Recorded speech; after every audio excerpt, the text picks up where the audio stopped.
Hello and welcome back to Rev Endurance Sports and another edition of What is in Our Stand today. My name is George. I will be your host for the next few minutes. If it's your first time to the channel, the first time to this video series of What is in Our Stand today, there's a hashtag you can follow along. Please subscribe, and there's also a notification bell that will let you know when I've posted a new video. All right, today we have a bike in our stand that, in my professional opinion, as a bike fitter for over 15 years, this gentleman was sold the wrong size bike. And in my professional opinion, the bike is too small for him. Now, it's been, I think he's had it now maybe 2 years. And he's had several long rides on it with me and other of his training mates. But on the last Ironman that he did, he realized, yeah, the bars are just too low. It's just too uncomfortable to ride at race pace after having done a 2.4-mile swim and then, of course, having to do a marathon afterwards. And so he's looking for some solutions to get a more comfortable bike fit. Now, unfortunately, if you start off with the wrong size frame, wrong size bike, there's very little you can do. Now, in this particular gentleman, his proportions are that he has short legs and a longer torso, and this is just relatively speaking, right? So he's 5'9" with shorter legs and a longer torso.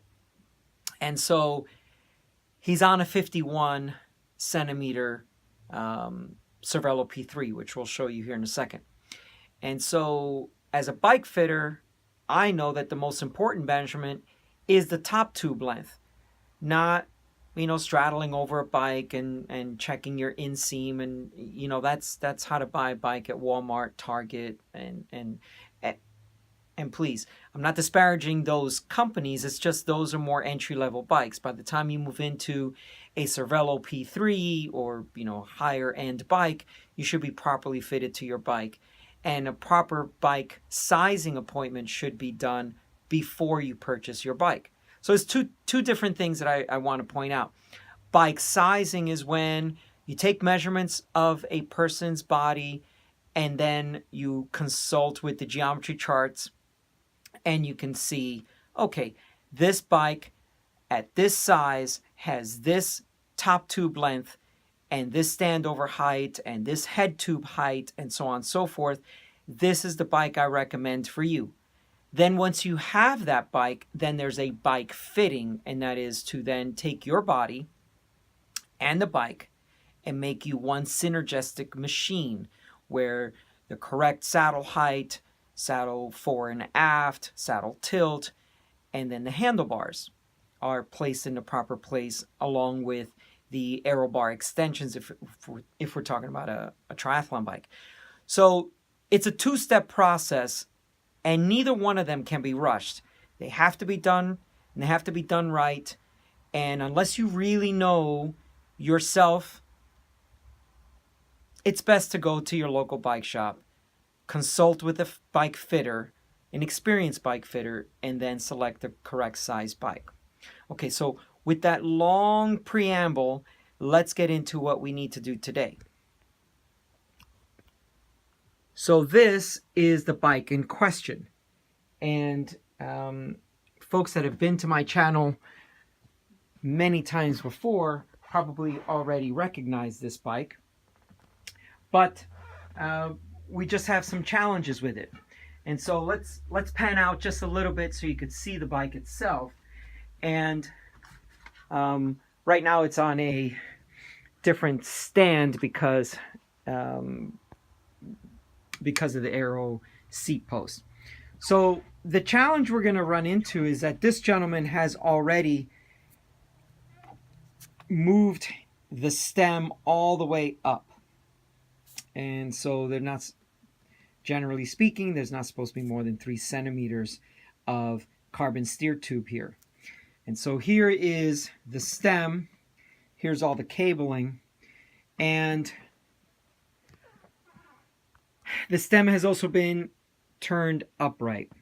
So something more drastic, but possibly what might fix his situation, is here's a 30-degree stem. And, that's a pretty significant rise. So the next challenge now is that all these cables are too short. And it looks like someone's already put a splice in here to extend his brake cable when they probably moved this up, or possibly when they flipped the stem. So this looks like a 6-degree stem, so it doesn't really change much of an angle. For some people, it's just enough. But he's asking for possibly 1 to 2 centimeters of height. And these cables, these are the shift cables, these are not going to be long enough. So the challenge for this gentleman is that if we can get this stem replaced, and if we can get that to fit properly, or if at least it ameliorates his situation until he either can afford a new bike or whatever that situation may be. And he's got some very big race plans this summer, so his finances are basically going to be associated with traveling and lodging. So the new bike is probably not in the near future. So we're probably going to have to recable and rewire this whole bike, because I think that this bike was built with this stem in the down position, and that's poor bike building. You're supposed to build the bike in this situation, or in this setup where you have the stem all the way at the top and you have it flipped up, and that way you have all the cable length and housing that you need, and then you can drop it no problem. But this is pretty extreme stem that we need to attempt to put on here, and the cables and housing are just not long enough. So I don't know what we're going to do, but I think in the meantime what I'm going to do is put the stem on, and if he feels that that's more comfortable, then we cross the bridge of having to recable and change all the housing to make it work. This particular splice that someone put in here, I mean, that's okay.